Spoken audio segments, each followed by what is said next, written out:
दोस्तों, ये वीडियो बहुत रोचक और तथ्यों से भरपूर है। हमने इस वीडियो में जो बताने की कोशिश की है उसकी तो आपने कल्पना भी नहीं की होगी। इसलिए इस वीडियो को पूरा देखना। हमारा दावा है कि आपको यथास्थिति का पूरा संज्ञान हो जाएगा।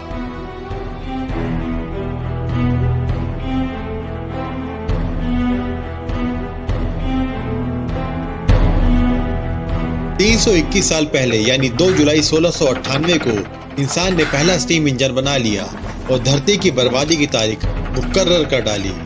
उसके बाद 1770 में इंसान ने दुनिया की पहली कोयले और भाप से चलने वाली कार बना डाली। लेकिन फिर भी इंसान की लालसा खत्म नहीं हुई और 1859 में इंसान ने कच्चे तेल की भी खोज कर डाली। और फिर 10 अगस्त 1893 में रुडोल्फ डीजल ने इंटरनल कंबशन इंजन का आविष्कार कर डाला, जो एक ऐसे ईंधन से चलता था जिसको हम आज डीजल फ्यूल और डीजल इंजन के नाम से जानते हैं। फिर इसके बाद तो रेल, जहाज और ना जाने क्या क्या इंसानों ने बना डाला, जिनसे हमारी पृथ्वी गर्म होती चली गई।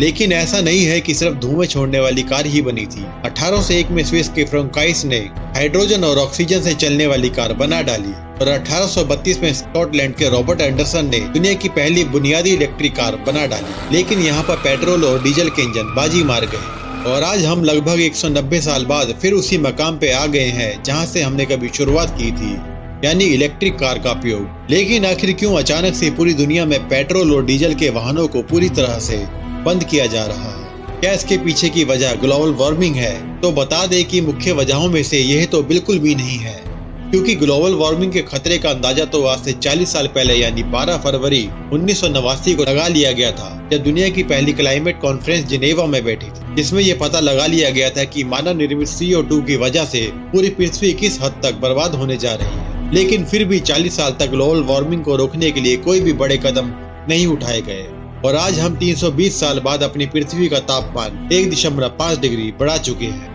फिर आखिर क्या वजह है कि जीवाश्म ईंधन से चलने वाली सभी चीजों को 2030 तक पूरी तरह से बंद करने की तैयारी चल रही है? तो इसकी सबसे प्रमुख वजह यह है कि पूरी धरती पे अब सिर्फ 54 साल तक के लिए फॉसिल फ्यूल बचा है।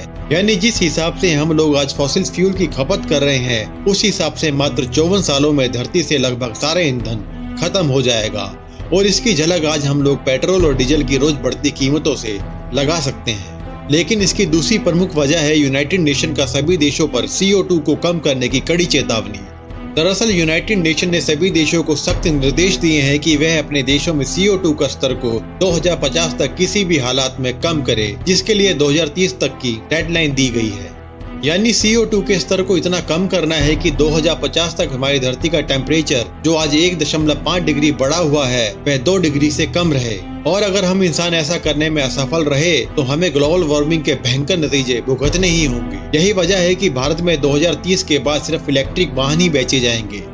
तो फिर क्या बिजली से चलने वाले वाहन ही भविष्य में यातायात के साधन होंगे या फिर कुछ और? तो यह कह देना जल्दबाजी होगा कि इलेक्ट्रिक वाहन ही हमारे भविष्य के साधन है, क्योंकि इलेक्ट्रिक कार के सामने आज भी वही मुश्किल खड़ी है जो आज से 190 साल पहले रॉबर्ट एंडरसन के सामने खड़ी थी, यानी बैटरी इशू। तो चलिए समझते हैं कि इलेक्ट्रिक कारों में कितना सुधार हुआ है और ये कितनी इको फ्रेंडली है।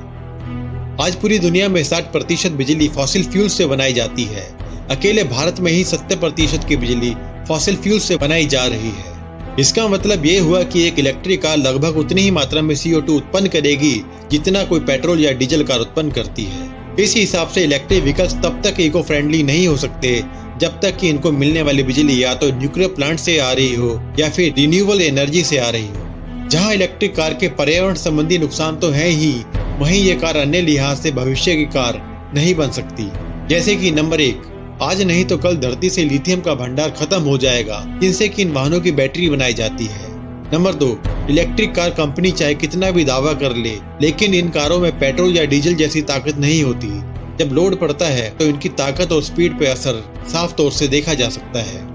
नंबर 3, इन गाड़ियों को चार्ज होने में 7 से 8 घंटे का समय लग जाता है, जो एक लंबा वक्त है। इसके विपरीत DC फास्ट चार्जिंग से बैटरी जल्दी चार्ज हो जाएगी, लेकिन इससे बैटरी की लाइफ कम हो जाएगी और उसके फटने का खतरा भी बढ़ जाएगा। नंबर 4, एक इलेक्ट्रिक व्हीकल में उसकी बैटरी ही है जो सबसे महंगी होती है। अंदाजन एक बैटरी की कीमत उसकी कार की आधी या उससे अधिक होती है। साधारणतः एक इलेक्ट्रिक कार की मोटर और बैटरी की मिनिमम लाइफ 8 साल तक की होती है। इसलिए यही वजह है कि इन कारों की रीसेल वैल्यू भी ना के बराबर होती है। नंबर 5, सर्विस स्टेशन की कमी और हद से अधिक इन गाड़ियों का महंगा होना। दरअसल इलेक्ट्रिक कार आज की मौजूदा स्थिति में एक अल्टरनेटिव सॉल्यूशन है, न कि परमानेंट सॉल्यूशन। इसलिए फिलहाल इलेक्ट्रिक कारों को हमारे भविष्य की कार नहीं कहा जा सकता। फिर भी दोस्तों, हम बहुत जल्द ही अपनी कन्वेंशनल व्हीकल्स को अलविदा कहने जा रहे हैं, जिनको भुला पाना मुश्किल होगा। इन गाड़ियों में हमने बेखौफ हजारों मील का सफर तय किया। न जाने कितने ही खट्टे मीठे पल इन गाड़ियों के साथ हमने बिताए, लेकिन बहुत जल्द ये सब इतिहास का हिस्सा बनकर रह जाएंगी और हम कन्वेंशनल पीढ़ी के लोग मरते दम तक इनके एहसास को कभी भूल नहीं पाएंगे।